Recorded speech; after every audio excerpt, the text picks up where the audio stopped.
আসসালামু আলাইকুম ফ্রেন্ডস, এটুজেট শিক্ষায় আপনাদেরকে স্বাগতম। আপনারা সবাই কেমন আছেন? আশা করি সবাই ভালো আছেন। বরাবরের মতো আপনাদের সাথে আছি আমি সাইফুল ইসলাম।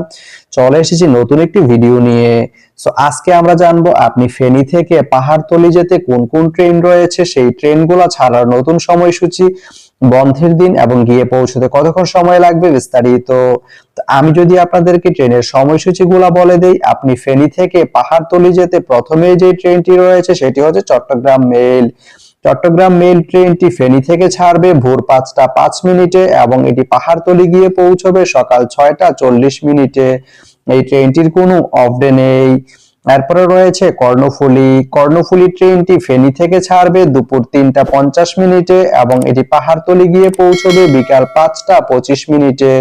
এই ট্রেনটির কোনো অফ ডে নেই। এরপরে রয়েছে সাগরিকা। সাগরিকা ট্রেনটি ফেনী থেকে ছাড়বে বিকাল 4টা 40 মিনিটে এবং এটি পাহাড়তলি গিয়ে পৌঁছবে সন্ধ্যা 6টা 28 মিনিটে। এই ট্রেনটির কোনো অফ ডে নেই। এরপরে রয়েছে ময়মনসিংহ মেল। ময়মনসিংহ মেল ট্রেনটি ফেনী থেকে ছাড়বে বিকাল 5টা 52 মিনিটে এবং এটি পাহাড়তলি গিয়ে পৌঁছবে রাত 8টা 3 মিনিটে। এই ট্রেনটির কোনো অফ ডে নেই। আপনি ফেনী থেকে পাহাড়তলি যেতে এই 4টি ট্রেনের যে কোনো একটি ট্রেন ব্যবহার করতে পারেন। তো ভিডিওটি কেমন লাগলো অবশ্যই কমেন্ট করে জানাবেন।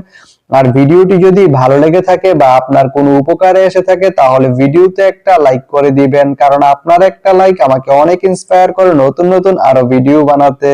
তো ধন্যবাদ সবাইকে ভিডিওটি এতক্ষণ ধৈর্য ধরে দেখার জন্য। ভালো থাকবেন, সুস্থ থাকবেন, এডুজেট শিক্ষার সঙ্গেই থাকবেন।